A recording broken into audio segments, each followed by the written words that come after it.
Assalamualaikum warahmatullahi wabarakatuh. Perkenalkan, nama saya Erik Erneta dengan NIM 22338045. Saya dari program studi S1 Teknik Mesin Fakultas Teknik Universitas Negeri Padang.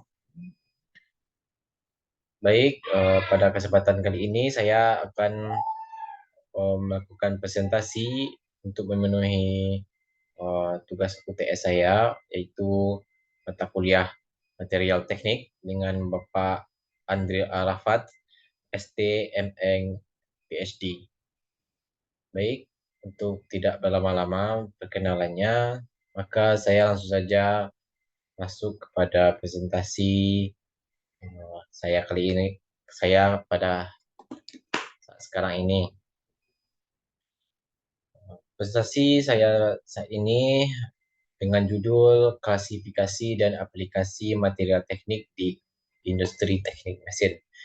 Material teknik dalam industri teknik mesin memainkan peran yang sangat penting. Ya, teman-teman juga tahu semua industri yang ada di dunia ini pasti menggunakan material yang beragam untuk keberlangsungannya industri tersebut. Baik, untuk mempelajari klasifikasi material dan beragam aplikasi lainnya, maka mari kita lanjutkan dan simak presentasi saya kali ini. Oke, klasifikasi material teknik. Nah, sekarang kita akan mengklasifikasikan atau mengkelompokkan material-material teknik yang ada di dunia ini. Nah, dalam pengklasifikasinya ada 3 bagian. Yang pertama, kita masuk ke dalam logam. Nah, selanjutnya ada plastik. Yang terakhir ada keramik. Nah, pada logam ini memiliki ciri-ciri yaitu bahan yang kuat, tahan dan tahan lama seperti baja dan aluminium, digunakan dalam pembuatan struktur mesin yang berat. Nah, banyak baja-baja dalam struktur mesin menggunakan dari bahan logam. Nah, selanjutnya ada plastik. Nah, memiliki ciri-ciri sebagai berikut, yaitu dengan bahan yang ringan dan tahan korosi. Plastik sering digunakan dalam komponen mesin yang lebih kecil dan non-struktural. Jadi bagian-bagian yang lebih kecil, tidak yang lebih besar atau yang mengutamakan fungsi yang lebih lama, maka banyak digunakan dengan bahan plastik. Selanjutnya ada keramik, dikenal dengan karena ketahanan terhadap panasnya dan isolasi termalnya. Keramik bekerja baik di aplikasi suhu tinggi seperti pembakaran dan pendinginan mesin. Jadi keramik ini lebih berfungsi pada saat yang panasnya lebih tinggi, yang mana logam dan plastik tidak dapat digunakan. Maka di dunia industri atau teknik mesin banyak menggunakan keramik. Oke, kita lanjut. Kita lanjut ke dalam logam. Di dalam logam itu terdapat baja. Nah, baja ini dibagi ke dalam 2 macam. Yang pertama baja karbon dan baja paduan. Nah, baja karbon ini ada 3 bagian pula. Yang pertama baja karbon rendah, yang kedua baja karbon medium, yang ketiga baja karbon tinggi. Nah, selanjutnya ada baja paduan. Baja paduan ini terdapat 2 macam atau 2 bagian. Yang pertama baja paduan rendah, yang kedua baja paduan tinggi. Nah, dari semua yang kita lihat di slide ini, bagian-bagian dari baja karbon atau baja paduan ini, selanjutnya kita akan menjelaskan apa aja dari ciri-ciri dan kegunaan dari masing-masing baja ini. Oke. Yang pertama kita masuk ke dalam baja karbon. Bagian baja karbon yang pertama itu baja karbon rendah. Baja karbon rendah mengacu pada jenis baja yang memiliki tingkat karbon yang rendah. Baja adalah paduan besi dengan karbon dan kadar karbon dalam baja mempengaruhi sifat-sifat mekanisnya. Baja karbon rendah memiliki kadar karbon yang lebih rendah dibandingkan dengan baja karbon tinggi atau menengah. Keuntungan dari baja karbon rendah antara lain, yang pertama kekuatan yang baik, yang mana baja karbon rendah umumnya memiliki kekuatan yang baik sehingga dapat digunakan dalam berbagai aplikasi yang memerlukan kekuatan yang mekanis. Yang kedua, kemampuan pengelasan. Baja karbon rendah lebih mudah untuk dilas atau dibentuk dibandingkan dengan baja karbon tinggi. Hal ini membuat lebih sesuai untuk proses pengelasannya. Nah, selanjutnya ada yang ketiga, itu ada ketangguhan. Yang mana baja karbon rendah juga memiliki ketangguhan yang lebih baik sehingga tahan terhadap kejut dan beban berulang. Makanya untuk masa pakai yang jangka yang lebih lama, lebih baik menggunakan baja karbon rendah karena ketahanannya yang lebih lama. Yang keempat ada biaya yang rendah. Produksi yaitu yang mana produksi karbon rendah cenderung lebih ekonomis daripada baja dengan kadar karbon yang lebih tinggi. Karena menggunakan kadar karbon yang rendah, maka biaya yang digunakan relatif lebih sedikit. Nah,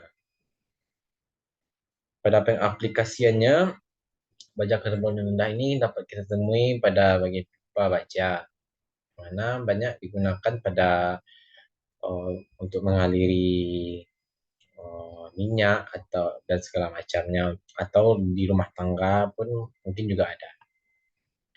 Selanjutnya kita masuk kepada baja karbon yang kedua, yaitu baja karbon medium.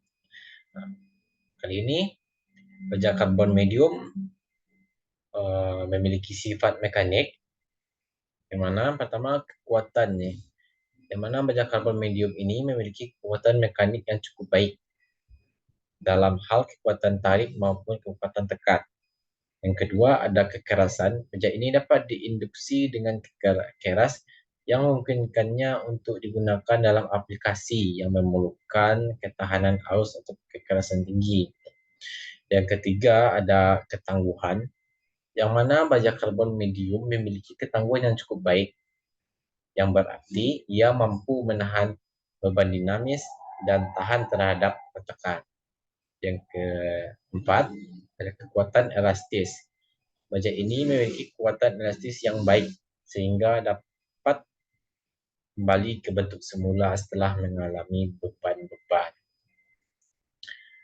Nah, selanjutnya pengaplikasian baja karbon medium ini digunakan dalam berbagai aplikasi termasuk pembuatan gigi roda, poros mesin, peralatan konstruksi, peralatan pertanian, dan sebagainya. Ini juga dapat digunakan dalam pembuatan berbagai jenis peralatan otomotif seperti crankshaft, axles, dan suspensi parts. Nah, dalam pembuatan pisau dan perkakas tangan, baja baja karbon medium sering digunakan karena dapat di hardening untuk meningkatkan ketahanan ausnya. Jadi banyak pisau menggunakan baja karbon medium karena lebih tahan aus ya, atau lebih tahan lama. Selanjutnya ada kekurangan dari baja karbon medium ini. Salah satu kekurangan dari baja karbon medium ini adalah sensitivitasnya terhadap pembentukan karbonium atau karbida selama proses pemanasan atau pendinginan yang dapat mengurangi kekuatan dan ketahanan korosi baja. Baja ini juga memiliki ketahanan korosi yang lebih rendah dibandingkan dengan baja tahan karat atau stainless steel. Jadi memerlukan perawatan khusus untuk mencegahnya dari korosi ya. Selanjutnya ada baja karbon tinggi, yaitu pada bagian yang ketiga. Sifat-sifat mekanik baja karbon tinggi, yang pertama kekuatan yang sangat tinggi. Yang mana baja karbon tinggi ini memiliki kekuatan tarik yang sangat tinggi, membuatnya cocok untuk aplikasi yang memerlukan kekuatan maksimum seperti peralatan konstruksi yang konstruksi berat dan alat berat. Yang kedua, ketangguhan rendah. Salah satu kekurangan dari baja karbon tinggi ini adalah ketangguhannya yang rendah. Baja ini cenderung lebih rapuh daripada karbon medium atau rendah. Oleh karena itu, ia rentan terhadap keretakan yang patah dengan beban yang tiba-tiba atau berulang. Nah, yang ketiga ada kekerasan yang tinggi. Baja ini dapat dihardening dengan baik yang membuatnya cocok untuk aplikasi yang memerlukan ketahanan arus atau ketahanan yang sangat tinggi seperti pisau perkakas tangan. Selanjutnya, pengaplikasian baja karbon tinggi. Yang pertama, ada pisau. Baja karbon tinggi yang mana baja karbon tinggi adalah pilihan yang populer untuk pisau karena kemampuannya untuk mencapai kekerasan yang tinggi dan mempertahankan ketajamannya yang lebih lama. Yang kedua, peralatan pertukangan. Baja ini digunakan dalam pembuatan perkakas tangan seperti pahat, gergaji, dan bor. Selanjutnya ada di peralatan konstruksi berat. Dalam beberapa aplikasi konstruksi berat, baja karbon tinggi digunakan untuk komponen seperti struktural yang memerlukan ketahanan beban yang lebih basah. Yang ketiga ada pegas. Baja ini digunakan dalam pembuatan pegas karena kemampuannya untuk kembali ke bentuk semula setelah ditekan atau ditarik. Selanjutnya ada pengolahan baja karbon tinggi. Baja karbon tinggi dapat diolah dengan berbagai teknik pengolahan seperti pemotongan, pengeboran, dan pembentukan. Proses perlakuan panas termasuk hardening dan tempering sering digunakan untuk meningkatkan sifat-sifat mekaniknya. Proses ini melibatkan pemanasan baja yang ke suhu tinggi dan kemudian didinginkan secara cepat atau hardening. Nah, selanjutnya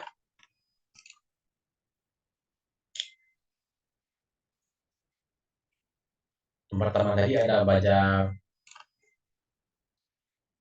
karbon. Ya. Yang kedua ada baja paduan. Baja paduan ini memiliki bagian juga. Yang pertama baja paduan rendah. Nah, kita masuk ke dalam sifat mekaniknya. Baja paduan rendah memiliki kekuatan mekanik yang lebih tinggi daripada baja karbon rendah atau medium. Tetapi biasanya lebih rendah daripada baja paduan tinggi. Yang kedua, sifat ketangguhan baja paduan rendah biasanya lebih baik daripada baja paduan tinggi, yang membuatnya lebih cocok untuk aplikasi-aplikasi yang memerlukan ketahanan terhadap patah atau retakan. Yang ketiga, ketahanan arus dan ketahanan korosisi tergantung pada komposisi, spesifikasi baja paduan dan perlakuan panas yang diterapkan. Selanjutnya, aplikasi. Dalam pengaplikasian, yang pertama, baja paduan rendah digunakan dalam berbagai aplikasi industri seperti konstruksi, otomotif, peralatan pertanian, manufaktur, dan banyak lagi. Yang kedua, baja paduan rendah sering digunakan dalam pembuatan kendaraan bermotor seperti mobil, truk, dan pesawat terbang karena memiliki kombinasi yang baik antara kekuatan, ketangguhan, dan ketahanannya terhadap korosisi. Yang ketiga, banyak baja paduan rendah juga digunakan dalam pembuatan peralatan konstruksi berat seperti peralatan pertambangan dan mesin industri. Selanjutnya kita masuk kepada keuntungan menggunakan baja paduan rendah. Baja paduan rendah menawarkan kombinasi yang baik antara kekuatan dan ketangguhan, menjadikannya pilihan yang populer untuk aplikasi yang memerlukan keseimbangan antara dua sifat tersebut.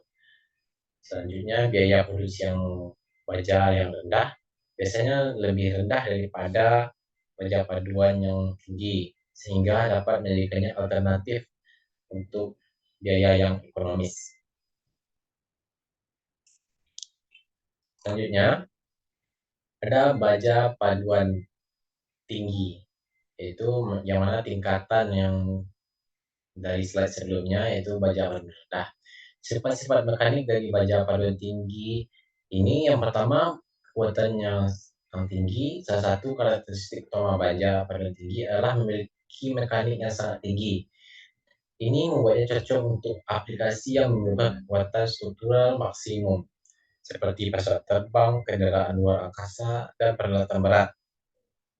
Selanjutnya, di ketangguhannya, baja paduan juga sering memiliki ketahanan terhadap retakan dan patah yang lebih baik daripada baja karbon biasa. Ini menjadikannya pilihan yang lebih baik untuk aplikasi yang memerlukan ketahanan dan terhadap kerusakan. Selanjutnya, ketahanan terhadap suhu tinggi. Beberapa baja paduan tinggi dirancang untuk bekerja pada suhu yang sangat tinggi, seperti dalam mesin pesawat jet atau roket. Nah, mereka dapat mempertahankan kekuatan mereka pada suhu tinggi. Selanjutnya, ketahanan terhadap korosi. Baja paduan tinggi sering digunakan dalam lingkungan yang korosif sehingga memiliki ketahanan lebih baik terhadap korosi. Baja tahan karat adalah contoh yang paling terkenal, seperti tapi ada banyak baja paduan tinggi lainnya yang dapat bertahan terhadap lingkungan yang keras seperti industri kimia atau pengolahan minyak dan gas. Selanjutnya ada pengaplikasian baja paduan tinggi digunakan dalam berbagai aplikasi termasuk pembuatan pesawat terbang, kapal, kendaraan angkasa, peralatan militer, dan kendaraan tenaga nuklir, dan peralatan industri berat. Mereka juga digunakan dalam pembuatan perkakas tangan, cetakan, dan komponen yang memerlukan kekuatan dan arus yang tinggi. Nah, setelah kita dari bagian logam yang tadi, kita masuk ke bagian plastik. Sifat-sifat plastik, dan kita masuk kepada sifat-sifat plastik ya, yang mana kekuatan dan ketahanan arus. Banyak material plastik yang memiliki kekuatan yang lebih baik dan dapat mengatasi beban mekanik yang signifikan. Beberapa plastik seperti poliamida atau nilon dan polietilena terephthalate atau PET memiliki ketahanan arus yang lebih baik. Selanjutnya, ketangguhan. Plastik umumnya lebih tahan terhadap patah dan retakan dibandingkan dengan material logam. Ini membuatnya cocok untuk aplikasi yang memerlukan ketahanan terhadap dampak atau getaran. Selanjutnya, ringan. Plastik cenderung ringan daripada logam yang dapat mengurangi berat total, struktural, atau produk. Selanjutnya ada di isolator listrik. Banyak plastik yang isolator listriknya yang baik sehingga cocok untuk aplikasi yang memerlukan isolator listrik seperti kabel dan peralatan elektronik. Selanjutnya ada ketahanan korosi.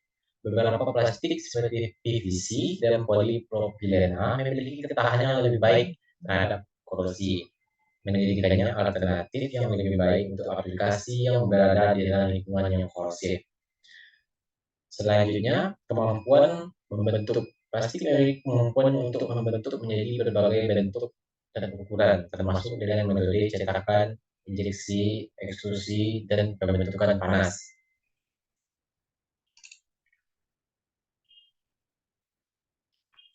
Selanjutnya, kita masuk kepada jenis-jenis plastik. Yang pertama ada termoplastik. Plastik termoplastik adalah yang dapat dilelehkan dan dicetak ulang berkali-kali tanpa mengalami perubahan kimia yang signifikan. Contoh plastik termoplastik ini meliputi polietilena, polipropilena, dan polifil klorida atau PVC. Selanjutnya ada termoset. Plastik termoset mengalami pengaturan kimia permanen saat pemanasan dan tidak dapat dilelehkan kembali. Contoh termoset meliputi epoksi dan resin fenolik. Selanjutnya ada plastik daur ulang. Material plastik daur ulang ini adalah plastik yang diproses kembali dalam produk plastik bekas atau limbah plastik. Aplikasi dalam rekayasanya yang pertama ada di peralatan elektronik. Plastik digunakan dalam berbagai peralatan elektronik untuk mengisolasi komponen dan melindungi sirkuit. Yang kedua ada di otomotif, plastik digunakan dalam kendaraan bermotor untuk berbagai aplikasi, termasuk panel interior, bumper, dan komponen mesin. Selanjutnya ada di industri makanan. Plastik juga aman untuk kontak dengan makanan, sehingga digunakan dalam wadah makanan, botol minuman, dan kemasan makanan. Selanjutnya ada di konstruksi. Plastik digunakan dalam konstruksi untuk pipa, fitting, panel dinding, dan banyak aplikasi lainnya. Selanjutnya untuk kemasan. Plastik adalah bahan yang umum digunakan untuk kemasan produk konsumen seperti botol plastik, wadah kosmetik, dan disinfektan. Nah, selanjutnya ada di air angkasa. Plastik digunakan dalam industri penerbangan dan antariksa untuk aplikasi struktural dan perlindungan thermal. Selanjutnya kita masuk kepada kelompok keramik. Nah, keramik ini memiliki sifat-sifatnya juga. Yang pertama, kekerasannya tinggi. Keramik memiliki kekerasan yang sangat tinggi, sering melebihi kekerasan logam. Ini membuat mereka tahan terhadap arus dan tahan terhadap goresan. Nah, yang kedua, ketangguhan yang mudah. Meskipun keras, kebanyakan keramik kurang tahan terhadap tekanan dan benturan, cenderung lebih rapuh. Namun, beberapa jenis keramik itu memiliki ketangguhan yang lebih tinggi. Selanjutnya, sifat-sifatnya ada di ketahanan terhadap suhu tinggi. Keramik mampu menahan suhu tinggi dan tahan terhadap perubahan suhu yang cepat. Ini menjadikannya lebih baik untuk aplikasi yang suhu yang sangat tinggi. Selanjutnya ada di isolator thermal.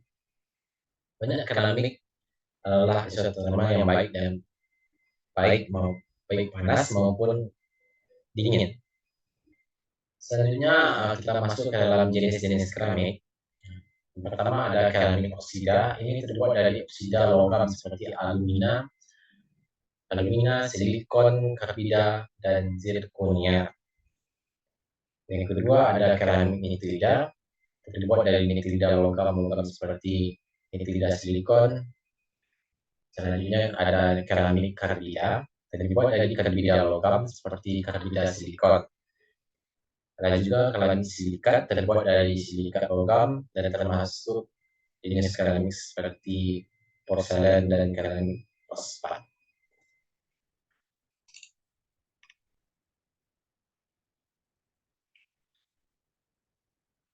Nah, kita masuk ke dalam aplikasi dalam rekayasa. Yang pertama, pengaplikasian keramik, yaitu rekayasa pemanasan. Keramik tahan terhadap panas, digunakan dalam pembuatan tungku, alat pengurangan panas, dan komponen mesin yang beroperasi pada suhu tinggi. Yang kedua ada di elektronik. Keramik digunakan dalam peralatan elektronik seperti kapasitor, resistor, substrat semikonduktor, dan paket IC. Yang ketiga di industri otomotif, keramik digunakan dalam rem cakram, bantalan, dan komponen mesin dalam beberapa aplikasi otomotif. Selanjutnya ada di kemasan elektronik. Keramik digunakan dalam pembuatan kemasan untuk mikroelektronika dan semikonduktor. Selanjutnya ada keramik teknis. Teknis digunakan dalam berbagai aplikasi termasuk dalam bantalan bola keramik, komponen pompa, dan peralatan kimia. Selanjutnya kita masuk ke dalam tantangan dalam menggunakan keramik. Yang pertama itu rapuh. Sifat rapuh keramik membuat mereka rentan terhadap keretakan, kerusakan. Keramik yang rapuh mungkin memerlukan desain yang hati-hati dan pemrosesan yang tepat untuk menghindari kerusakan. Yang kedua, proses manufaktur. Proses keramik sering melibatkan proses sintering dan membutuhkan suhu yang tinggi dan perawatan khusus. Ini dapat membuat manufaktur keramik lebih mahal daripada material lainnya. Yang ketiga, kekerasan terhadap alat potong. Kekerasan keramik dapat membuat pembusuhan mereka sulit dan mengakibatkan keawasan terhadap alat potong yang digunakan.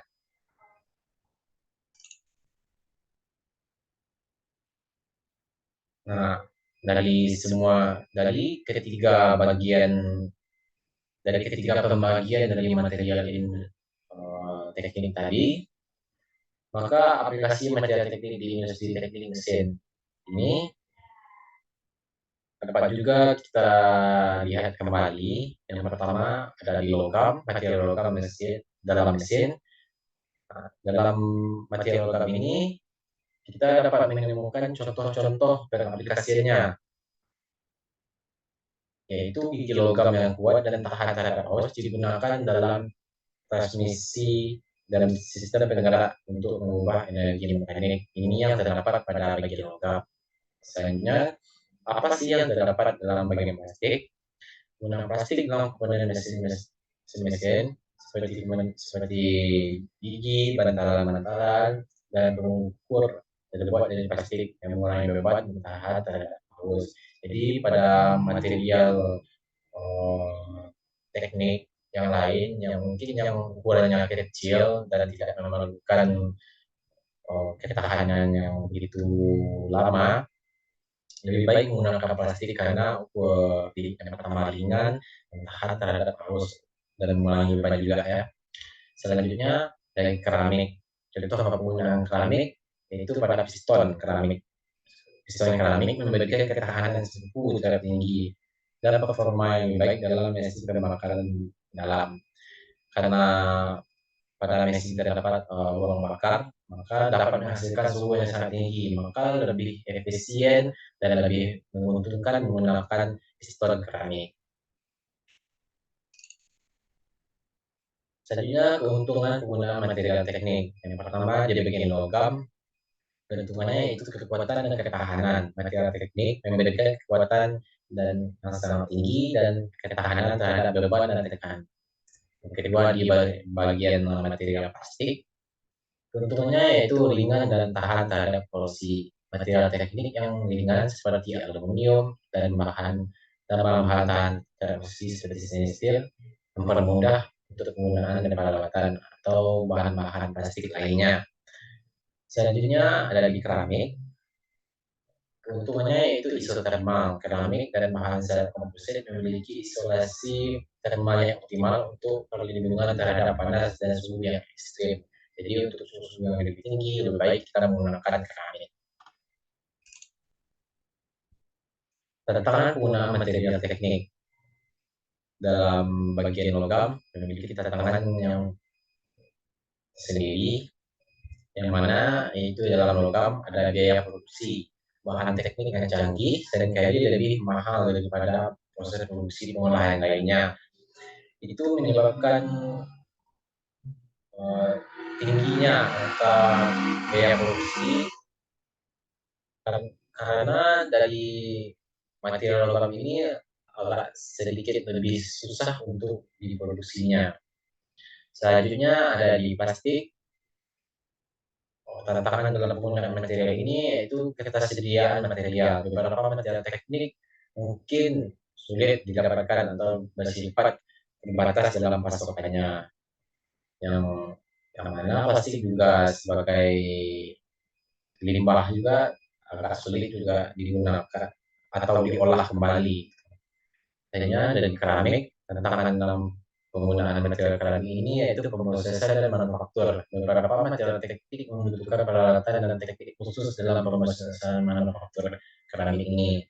Jadi dibandingkan logam, mungkin keramik ini lebih susah untuk pengolahannya, namun memiliki ketahanan yang lebih daripada logam. Selanjutnya kita masuk pada pemilihan material yang tepat. Faktor lingkungan, ambien, suhu, kelembapan, dan keasaman dapat mempengaruhi pilihan dan performa material teknik. Yang kedua ada persyaratan kinerja. Setiap aplikasi mesin memiliki sifat tertentu seperti kekuatan dan tahan terhadap suhu dan konduktivitas panas. Yang ketiga ada efisiensi produksi. Pemilihan material tertentu dapat meningkatkan efisiensi proses produksi dan mengurangi biaya produksi. Nah, dari sekian banyak penjelasan saya, mungkin itu yang dapat saya sampaikan. Semoga teman-teman dapat memahami dari penjelasan saya yang singkat ini. Mohon maaf apabila banyak kesalahan. Wabillahi taufiq wal hidayah. Assalamualaikum warahmatullahi wabarakatuh.